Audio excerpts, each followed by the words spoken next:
Bienvenue dans cette troisième saison du PEX Podcast, le partage d'expériences en prévention des risques. Je suis Alexandre Zèbre, créateur du site safetyvigilante.com. Cette saison est un peu spéciale car cette année, je m'associe à Preventica pour vous proposer des épisodes avec des experts du domaine de la santé et de la sécurité au travail. Je remercie Preventica qui me fait confiance et qui a compris ma démarche, mais surtout, je suis heureux de pouvoir travailler avec une entreprise qui a construit un réel et grand réseau de préventeurs. Pour lancer cette nouvelle saison, j'accueille Marie Peuzet. Marie Peuzet est psychanalyste et docteur en psychologie. Elle est l'initiatrice de la première consultation en France Souffrance au travail. Elle a ouvert en 2009 le site internet Souffrance et Travail qui est un recueil d'informations utiles et de guides destinés aux différents acteurs du travail. Ce site est une véritable référence dans la prévention du risque psychosocial. Dans cette nouvelle formule, nous attaquons directement dans le vif du sujet. Je vous laisse donc profiter de cet épisode avec Marie Peuzet.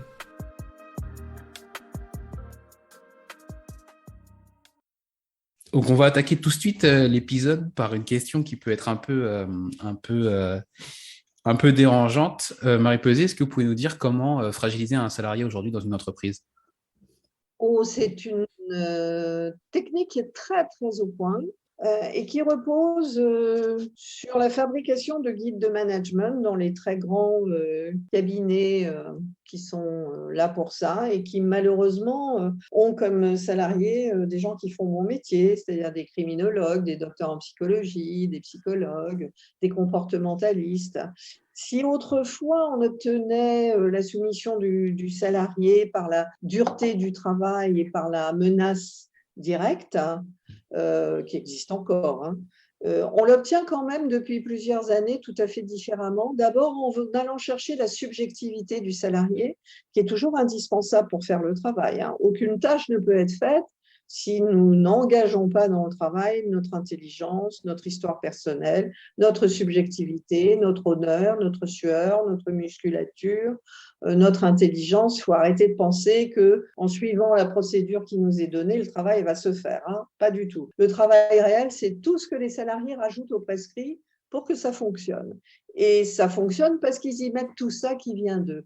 Et donc, c'est extrêmement facile de déstabiliser un salarié en lui refusant la reconnaissance de ce qu'il apporte, la reconnaissance de la qualité de son travail, la reconnaissance de son utilité au monde, la reconnaissance de la beauté des gestes qu'il effectue, et de mettre en place des entretiens individuels qui vont, surtout en France, c'est un peu notre particularité, c'est pas comme ça ailleurs, qui vont être assez punitifs, qui vont être plutôt sur l'atteinte des objectifs que sur les effectifs, les moyens et le temps qui a été donné pour réaliser ces fameux objectifs. Donc ça va être une première manière de déstabiliser le salarié et de le fragiliser en le benchmarkant par rapport à ses collègues, en l'isolant, puisque même quand le travail ne peut se faire qu'en équipe, on va individuellement évaluer ce salarié avec des critères très stratégiques qui d'ailleurs permettront de s'en débarrasser si on le désire. Et puis, dans le modèle organisationnel lui-même, il faut faire appel à un concept de Daniel Linnart qui s'appelle la précarité subjective, qui fait que même dans une entreprise où un ingénieur peut être très très bien payé, être indispensable à la conduite du travail, être reconnu par ses pairs, on mettra quand même en place le fait qu'il s'arrête à la conciergerie tous les matins pour prendre la clé du bureau qui est libre.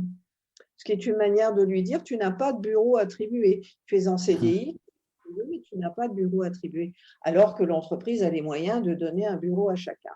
Donc, nous, quand on reçoit un salarié qui arrive en disant « je suis fragile, j'ai craqué, je suis mauvais, je suis nul », notre premier travail dans les consultations souffrance et travail, c'est de déconstruire les techniques de management pathogène dont il a été l'objet et dont la liste est sur le site Souffrance et Travail.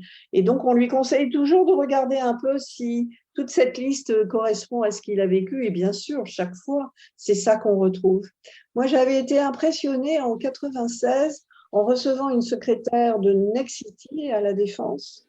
Je voyais dans un état de stress post-traumatique effroyable, alors qu'elle n'avait pas rencontré la mort dans les bureaux, qu'elle se contentait d'un travail de secrétariat, de lire le guide de management interne qu'elle m'avait apporté, qui est aussi en ligne sur le site, qui est le guide du docteur Peter Kruse et qui dit nommément, c'est écrit, qu'il faut faire peur aux salariés pour qu'ils D'accord. obéissent à l'augmentation de la productivité qu'on lui demande. Et il liste toute une série de techniques très précises, fracturer les collectifs de travail, éloigner les services supports, augmenter ses objectifs dans l'année. Voilà, toute une sorte de liste comme ça, de méthodes managériales qui visent à le tenir. Donc, votre question ne m'étonne pas. Je ne peux Et, que vous répondre que c'est facile de fragiliser un salarié. et justement, alors, du coup, il y a pas mal de points que vous avez abordés. Donc, déjà, le fait de l'individualiser alors qu'il est dans un collectif. Et en fait, moi, je me demande toujours quel est enfin, l'objectif d'une entreprise, c'est quand même de produire. Et est-ce que, enfin, déjà avec ce type de manuel que vous citez qu'il y a dans les grands groupes et que moi-même je peux retrouver dans mon travail, est-ce que c'est vraiment l'objectif premier de mettre les salariés peut-être directement en situation de fragilité, ou est-ce que leur objectif, c'est de tirer, comme ils disent, de la performance pour en garder que les meilleurs, ou est-ce que c'est vraiment, ou le but, c'est vraiment d'éliminer les plus faibles? Le docteur Peter Kruse, il est très clair, hein. C'est un neurophysiologiste qui fait de l'homme avec du rat. Il a beaucoup étudié les souris. Et donc, dans le manuel, il explique que si on veut que la souris trouve la sortie du labyrinthe, il faut la stimuler avec de l'électricité, mais Mhm. pas trop, elle s'immobilise au sol. Et donc, c'est pareil pour les êtres humains, nous dit-il, il faut leur faire peur, mais il ne faut pas les terroriser, autrement ils craquent, hein. C'est D'accord. épouvantable. Donc, ça marche. Nous sommes quatrième en productivité horaire au rang mondial en France, contrairement à ce qu'on peut raconter sur le fait que nous ne travaillons pas assez. Le français travaille beaucoup, travaille de façon intensive, sans faire de pause. Et contrairement à d'autres pays où tout le monde s'arrête de travailler à 17 heures, le présentéisme est omniprésent dans l'organisation du travail et nous rive encore plus aux injonctions du management. Si vous partez à 18h30, on vous dira, tu prends ton après-midi aujourd'hui? Surtout aux femmes, hein, qui vont chercher leurs enfants à la sortie de la crèche ou de l'école. Donc, non, ça fonctionne, ça marche. Et ça Mhm. repose sur une modification, en fait, l'organisation du travail mondial. Quand on est passé d'un capitalisme industriel piloté par l'amont à un capitalisme financiarisé piloté par l'aval, où il faut d'abord donner des dividendes à deux chiffres aux actionnaires et après retirer du process de travail tout ce qui n'est pas payé par le client, eh bien, ce qu'on attend du salarié, c'est pas comme autrefois qu'il soit le plus intelligent, le plus diplômé, celui qui a les compétences artisanales les plus extraordinaires, c'est d'être le plus rapide. Parce que l'entreprise qui réussit, regardez le vocabulaire, hein, l'innovation, le changement permanent, etc. C'est pas pour rien qu'on est tous épuisés. Le vocabulaire de l'entreprise, c'est d'attirer le client. Quand une niche économique se libère, il faut qu'il soit le premier sur le coup. Et donc, il faut que toute la ligne de process de travail et tous les salariés puissent bouger sur le nouveau process beaucoup plus vite que les autres. Autrement, l'entreprise, elle est battue au poteau. Donc, vous voyez que la donne a changé et que surtout, du coup, notre rapport subjectif au travail est considérablement modifié par cette manière de gauchir la centralité du travail. Et justement, ça rejoint quand même.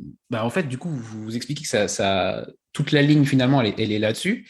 Mais souvent, ou en tout cas, enfin, dans beaucoup d'entreprises, les personnes qui deviennent managers, à la base, elles sont elles-mêmes salariées. Et du coup, elles font peut-être partie des équipes enfin, elles faisaient partie des équipes qu'elles vont être amenées à manager. Donc, il y a une pression, ou en tout cas une volonté de l'entreprise de donner une direction, de motiver pour cette performance et cette instantanéité, de toujours avoir tout plus vite. Mais finalement, est-ce que le manager, lui, qui avant était avec ses collègues et prend un poste de manager de première ligne, est-ce que lui, il se met dans ce moule de manière intentionnelle, ou est-ce que finalement c'est plus fort que lui, c'est une machine qu'il n'arrive pas à combattre et que finalement il ne peut pas se sortir de ça? Un peu tout ça. D'abord, de plus en plus, ce n'est pas le manager issu du terrain qu'on choisit pour être manager. Mhm. On choisit des managers sortis des écoles qui vont être des managers d'objectifs qui, quelquefois, ne savent rien sur l'activité de travail, mais qui sont là pour que les objectifs chiffrés soient atteints. Point barre. Donc déjà, vous imaginez, les salariés sur le terrain ne peuvent même pas obtenir un appui du manager en cas de difficulté. Après, quand le manager s'extrait du terrain et monte dans la hiérarchie, souvent on l'envoie faire des formations. Et de toute façon, si on l'a choisi, c'est malheureusement pas les 3/4 du temps pour ses meilleures compétences, mais parce qu'il est, comme on dit, corporate, c'est-à-dire qu'il adhère à l'idéologie défensive que c'est la guerre économique, qu'on n'a pas le choix, que les plus faibles mourront sur le champ de guerre et que ceux qui vont s'en sortir, c'est ceux qui tentent de tenir. Sauf que, bien évidemment, on en est arrivé à une telle intensification de la productivité que tout le monde craque. Et nous recevons dans les consultations des managers niveau Europe, niveau monde, qui sont dans des états pitoyables, notamment sur le plan cognitif, avec des syndromes de burn-out tragiques, dont ils ne sortiront jamais tellement ils sont abîmés sur le plan intellectuel, et où on voit que, en fait, cette hyperactivité qui est demandée au travail, qui produit bien sûr beaucoup plus et qui peut faire le génie de la France, cette hyperactivité, elle empêche de penser. Et Mhm. quand vous ne pensez pas, vous ne faites pas le pas de côté qui vous permettrait de dire, mais comment on me fait travailler là? Il faut que ça s'arrête, ce truc. D'abord, je brade la qualité de ce que je fais parce qu'il faut que j'aille tellement vite que je ne peux pas bien le faire, que ce soit le soin à l'hôpital, le boulon dans l'usine, le jugement dans la justice ou la réception de quelqu'un qui a été attaqué au commissariat du coin. Enfin, partout, on voit bien, et les chiffres de la DARES qui ont été publiés le montrent, 40% des salariés français souffrent de conflits éthiques, de mal travailler. Mal travailler ne vous permet pas de préserver votre santé mentale et physique comme le travail peut le faire quand il vous permet de montrer à quel point vous êtes utile au monde. Et donc, on voit bien comment travailler plus vite, c'est forcément à un moment donné mal travailler. Un geste, si parfait soit-il, vous pouvez l'intensifier jusqu'à un certain rythme, mais il y a un moment donné où vous ratez ce que vous étiez en train de faire. Et donc, vous salopez votre travail. Et donc, vous rentrez chez vous et quand vous vous regardez dans la classe, ça vous renvoie une image de vous de plus en plus entamée, de plus en plus négative. Vous tenez parce qu'il faut gagner sa vie. Vous tenez aussi parce que toute la journée, à travailler à ce rythme-là, ça vous empêche de penser la condition de votre travail dégradé. Ça sert à ça. D'accord. Ah, c'est assez impressionnant, effectivement, de le déconstruire comme ça, parce que justement, je pense qu'on ne prend pas forcément le temps, comme vous disiez, de prendre de la hauteur sur cette situation qui peut nous toucher. Et justement, cette situation, est-ce qu'on peut est-ce qu'on peut s'en sortir? Est-ce qu'il y a des actions que vous mettez en place qui peuvent nous permettre voilà, de retrouver un équilibre et retrouver du sens dans ce que l'on fait et de l'utilité. Alors, le problème, il va malheureusement glisser sans s'en rendre compte, puisqu'il ne pense plus.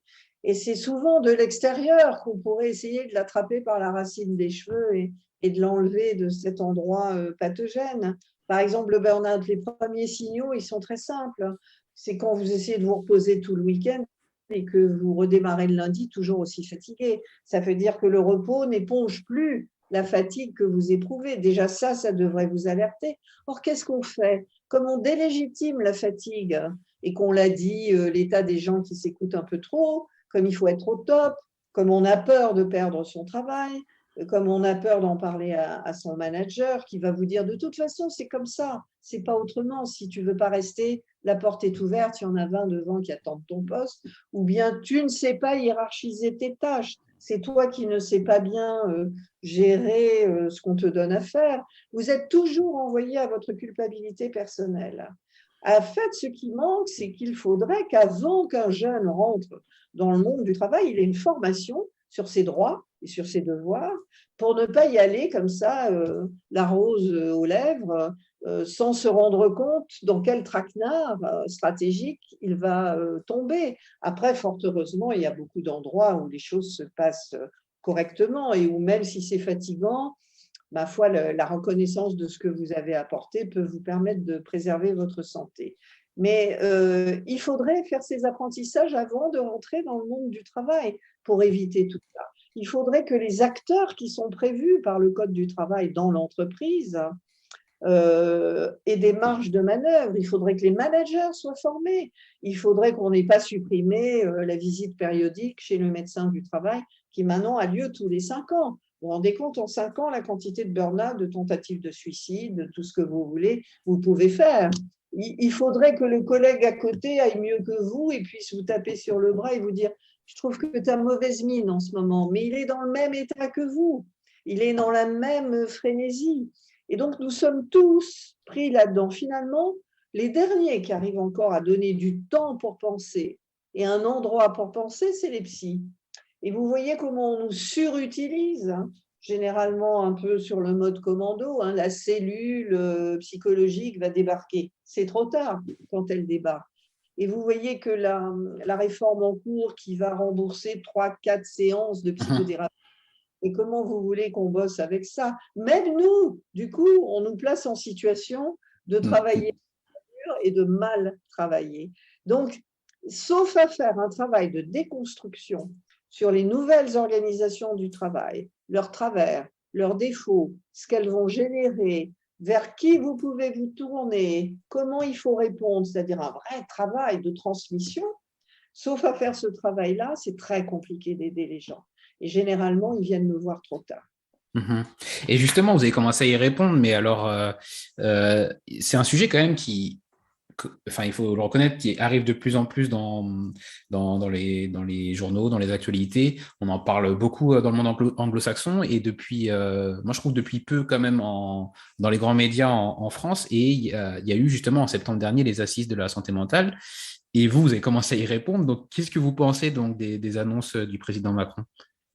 Alors, je vais surtout vous dire que vous n'avez pas raison, parce que comme j'ai 70 ans et que j'ai créé la première consultation souffrance et travail en 96, je peux vous dire que ça fait très longtemps qu'on parle de ce problème-là, que les cliniciens du travail depuis 30 ans dénoncent les méfaits de ces organisations du travail, qu'il y a eu des lois successives remarquables, mais qui ne sont pas respectées, qu'il y a eu du Technocentre de Renault en 2006 avec des auditions parlementaires, puis qu'il y a eu le procès France Télécom, qu'il y a eu une quantité de documentaires sur la souffrance au travail auxquels certains j'ai pu participer, et que tout s'efface au fur et à mesure, jusqu'à donner l'impression que vous avez qu'il ne s'est rien écrit, il ne s'est rien dit en France, ce qui n'est pas le cas. Mais ce qui se dit, ce qui s'écrit, qui ne fait que dénoncer l'aggravation de la situation, et surtout l'enquête Sumer, hein, qui est l'enquête épidémiologique qui est faite tous les 6 ans, eh ben, ça n'empêche pas la catastrophe de s'amplifier parce que les organisations du travail sont très scientifiques et très intelligentes et que pour l'instant, elles sont plus fortes que ce qu'on peut dire. Donc, les assises de la santé mentale, c'est quoi? Si c'est le constat de l'état de la psychiatrie dans l'hôpital, qui est lui-même en déréliction, c'est-à-dire le fait qu'on a tellement supprimé de psychiatres, qu'on n'a tellement pas renouvelé ses postes, qu'on pense tellement que tout va être réglé par des psychothérapies courtes, qu'on en arrive à la dégradation de la santé de toute la nation. Donc, je ne pense rien de tout ça et pour l'instant, pas grand-chose des réformes qui ont été produites par ce gouvernement parce que ce qu'elles ont introduit, c'est une plus grande invisibilité de la souffrance au travail. Quand vous ne voyez le médecin du travail que tous les 5 ans, ça ne risque pas d'arranger la situation. Quand, pour contester les conditions de travail, au lieu d'aller chez l'inspecteur du travail, vous êtes obligé d'aller au prud'homme, que vous êtes salarié et que vous n'avez pas les moyens, ça ne va pas arranger la situation. Quand on supprime les CHSCT, qui étaient les instances qui gagnaient les plus belles jurisprudences, pour les remplacer par des CSE où le cœur n'est plus la protection de la santé au travail, mais aussi la performance globale de l'entreprise, ça ne risque pas d'améliorer la situation. Donc non, je ne peux pas être d'accord avec le fond de votre question, que là, on va vers une amélioration de la situation. On va vers une invisibilisation de plus en plus grande de ce qui se passe sur le terrain. D'accord. Alors, je reprends juste ce que je voulais dire par là. J'avais l'impression qu'on en parlait plus largement, même si bien sûr vous avez du coup construit beaucoup de choses et il y a beaucoup d'écrits qui existent depuis longtemps, mais j'ai l'impression que c'est un sujet qu'on aborde peut-être plus facilement et plus largement, et c'est peut-être cette impression que j'avais, mais effectivement, il y a des choses qui existent depuis longtemps et heureusement des avancées, malgré des lois qui, effectivement, moi je le vois aussi, elles sont très peu, voire pas appliquées. Bien sûr. Mais surtout, si vous reprenez la une des journaux depuis 10-15 ans, vous verrez qu'on revient régulièrement. Alors, à une époque, c'était le harcèlement, maintenant, c'est le burn-out. Euh, Mhm. Ce que en tout cas, votre impression, c'est qu'effectivement, de plus en plus de gens sont touchés. Ça, c'est ça. Ouais, alors c'est bon, ça va, c'est beaucoup plus triste finalement, beaucoup plus grave. Tout à fait. Et donc, du coup, vous avez créé votre site en 96. Non, Euh, en 2010, quand j'ai été licenciée de l'hôpital de Nanterre pour inaptitude médicale et que mes enfants m'ont gentiment consolé de la perte de ma consultation en m'offrant tous les noms de domaine souffrance et travail. Donc, je l'ai créé en 2010. Maintenant, c'est un site qui est cité par la Caisse nationale d'assurance maladie pour la qualité des productions scientifiques. Il n'a pour but que de fournir en temps réel les dernières publications scientifiques en mhm. médecine du travail, en psychologie du travail, en droit du travail, pour que les employeurs et les salariés puissent y trouver de quoi nourrir un peu leur réflexion sur la prévention de la souffrance au travail. On a 9 connexions par an, ce qui montre que beaucoup de gens viennent nous visiter, mais trop tard.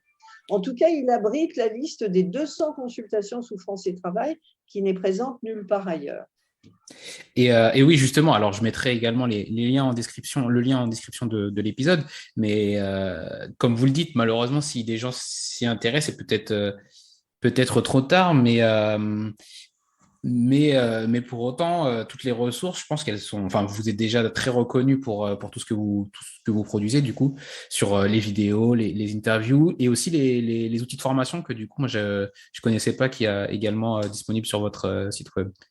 On essaie de mâcher le travail parce que le travail est au carrefour de la médecine, de la physiologie, de l'ergonomie, du droit, de l'économie. Et donc, la souffrance au travail est une discipline complexe, une situation complexe à prendre en charge. Il faut des regards croisés, il faut des spécialistes de toutes ces disciplines. Et donc, on essaye de mâcher le travail pour le salarié parce qu'autrement, déjà, quand il est en mauvais état, comment voulez-vous qu'il arrive à s'y retrouver dans cet imbroglio de spécialistes ou de personnes à aller voir? Il ne sait pas, il ne sait plus, il n'arrive même plus à penser, hein, les 3 quarts du temps. Et puis, ça sert surtout à essayer de montrer aux salariés, mais aussi aux chefs d'entreprise, que protéger la santé physique et mentale des salariés, ça fait des salariés beaucoup plus productifs, qui vont tenir, qui vont rester dans l'entreprise. Et que c'est mieux, sauf encore une fois dans cet environnement managérial où finalement vos compétences comptent assez peu, on vous donne la procédure à suivre et on pense que c'est ça que vous devez faire et que Mhm. vous n'avez rien à apporter. Auquel cas, ce n'est pas grave. Donc, si vous disparaissez au bout de 6 mois, vous serez remplacé par un nouveau CDD qui fera 2 périodes d'essai, qu'on remplacera aussi par quelqu'un d'autre. Ce qui est triste dans cette affaire, c'est la non prise en compte des compétences des gens. Finalement, avoir du métier, avoir de la conscience professionnelle ne sont plus des vertus dans le monde actuel. Et vous en avez parlé un petit peu quand vous avez expliqué comment vous avez créé le site, mais moi j'étais intéressé enfin, de connaître finalement pourquoi cette vocation, pourquoi vous êtes. Bah oui, j'ai l'impression que c'est presque une passion de vouloir lutter contre cette souffrance au travail. D'abord, être psychologue, hein, c'est… Mhm. En sixième, notre professeur de français nous avait demandé de faire une rédaction sur le métier qu'on voulait faire. Et j'avais déjà fait une rédaction sur le fait que je voulais être psychologue et j'ai eu 6/20.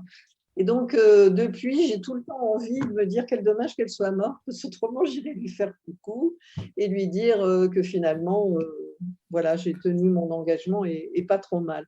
Non, je crois que d'abord, je l'ai écrit dans un livre, hein, Je suis debout bien que blessée, donc j'ai expliqué pourquoi, en fonction d'événements infantiles, mon souci, c'était que personne ne reste seul dans des événements difficiles. C'est la devise du site et du réseau. Et puis, en fait, j'ai travaillé 30 ans en chirurgie de la main, et la chirurgie de la main vous amène aux accidentés du travail, puis aux troubles musculo-squelettiques, et puis, bien évidemment, à partir des années 90, la consultation va être tellement connue qu'elle va drainer aussi les cadres de la défense, harcelés, qui n'ont pas de problématique au niveau de la main, mais qui sont en piteux état. Donc, c'est par cette entrée-là que je suis arrivée à la question de la souffrance au travail. Mais c'est aussi parce que j'ai toujours eu la capacité de faire du transversal, du pluridisciplinaire. Quand vous êtes psychanalyste dans un service de chirurgie et que vous allez voir un patient au pied du lit, c'est plus vraiment le dispositif classique du fauteuil et du divan et de la neutralité. Vous êtes dans un milieu où il faut faire votre place et faire passer les messages. Donc, en fait, m'occuper du travail me confronte à la même chose.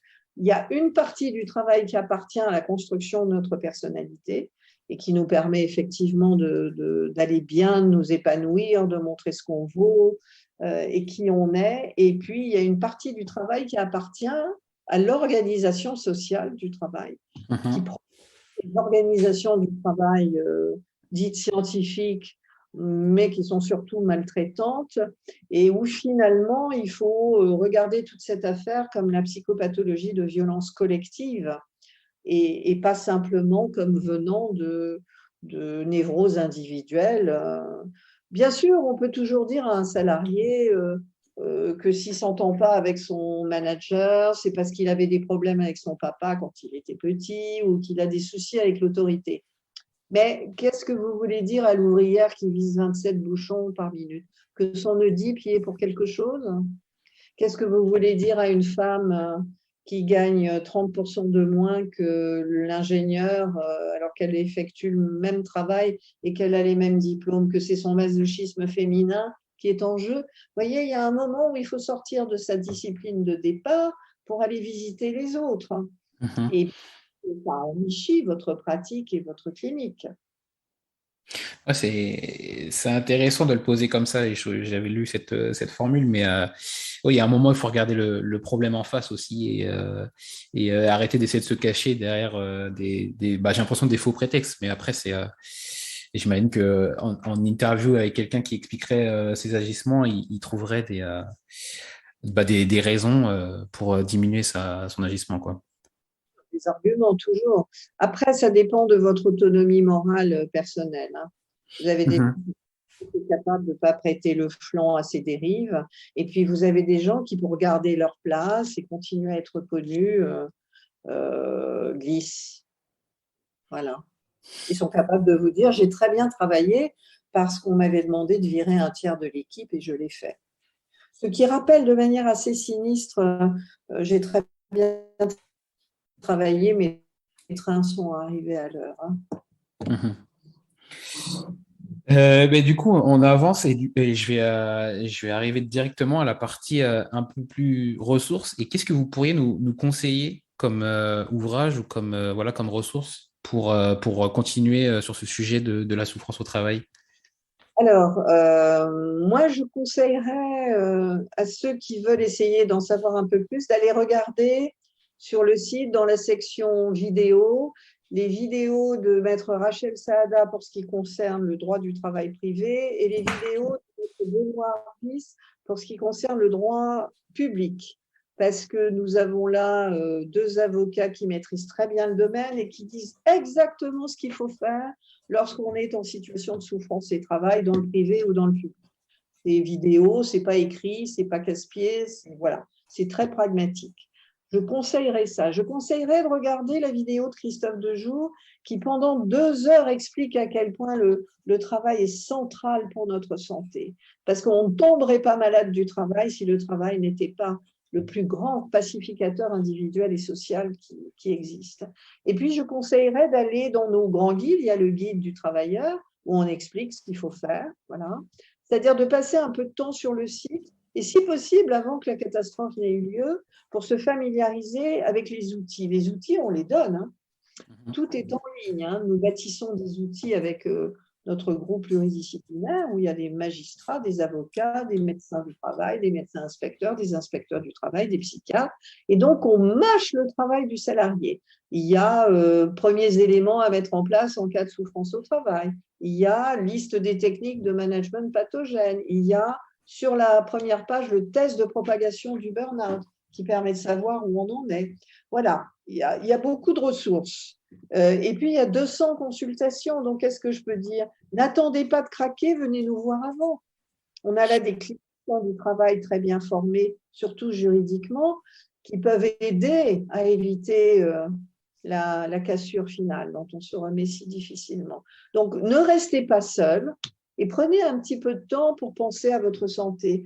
Vous savez, on a donné le prix Nobel il y a 3-4 ans aux 3 chimistes qui travaillaient sur les rythmes circadiens, c'est-à-dire comment le corps humain ne fonctionne que jour le jour, avec ses hauts, ses bas, ses rythmes, ses veilles, ses éveils. C'était, vous le savez, l'Académie Nobel envoie toujours un message à l'humanité.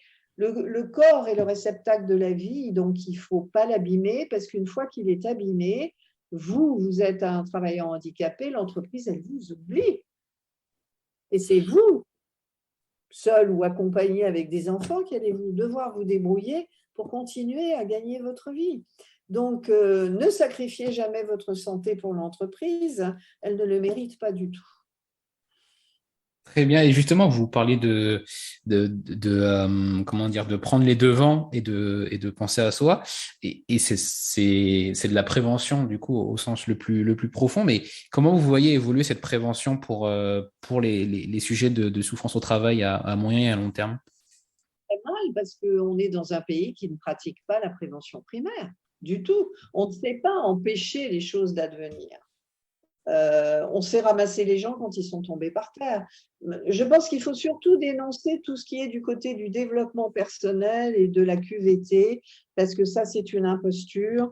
Vous savez, le baby-foot dans la salle amiantée, c'est pas ça qui va protéger votre santé. Le yoga sur chaise, tracer votre arbre de vie, ça va pas vous protéger du harcèlement et de la surcharge de travail, ni des troubles musculo-squelettiques. Et là, une espèce de papier cadeau assez vide qui est en train de prendre le devant de la scène et qui retarde le moment où les gens vont nous voir.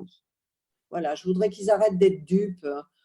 Voilà. Après, si dans votre vie personnelle, vous voulez faire de la méditation, tout ça, c'est très bien. Mais faire de la méditation de pleine conscience pour récupérer des atteintes cognitives que la surcharge de travail a déclenchées, non. Je pense que c'est mieux d'aller voir nos neuropsychologues et de faire des bilans neuropsychologiques qui permettent de montrer que votre mémoire du travail est atteinte. Et si la mémoire du travail est atteinte, eh bien, il y a un lien et une imputabilité au travail. Très intéressant. Très intéressant de le formuler comme ça. J'aime bien l'idée du papier cadeau, de la QVT. Et c'est vrai qu'on entend peu. Et pour terminer, je vais poser la question que je pose à tous mes invités. Quel conseil vous auriez pour la jeune Marie Peset, du coup, qui débutait dans les consultations? Je pense que je lui conseillerais de continuer à faire ce que je faisais déjà, à prendre la parole, quitte à dire des choses qui ne plaisent pas à tout le monde. Ça passait pas très bien quand j'étais jeune, ça passe beaucoup mieux maintenant. Donc, je ne sais pas si vous parlez à la jeune Marie Peset, finalement. Très bien. Merci beaucoup. Pour terminer, je vous laisse nous dire où on peut vous suivre du coup en ligne ou ailleurs. Il suffit d'être sur le site Souffrance et Travail. Nous allons pouvoir relancer les cafés santé et travail à partir de l'année prochaine. Donc, on va refaire notre tournée des cafés en direction des salariés avec de prestigieux invités et surtout la possibilité de débattre en dehors de l'entreprise librement des sujets qui nous importent. Très bien, Marie Peset. Merci beaucoup d'avoir participé à cet épisode et je vous dis à bientôt. Merci. Merci d'avoir écouté cet épisode en entier. Si vous êtes toujours là, c'est que vous l'avez sûrement apprécié. Pour me donner votre avis, allez dans votre application de podcast préférée et laissez 5 étoiles à l'émission en allant dans la section notes et avis. Et on n'oublie pas l'invité. Retrouvez-le sur ses réseaux sociaux pour le remercier ou pour prendre contact avec lui. Les liens de liaison sont directement en description de l'épisode. Encore merci et à un prochain épisode.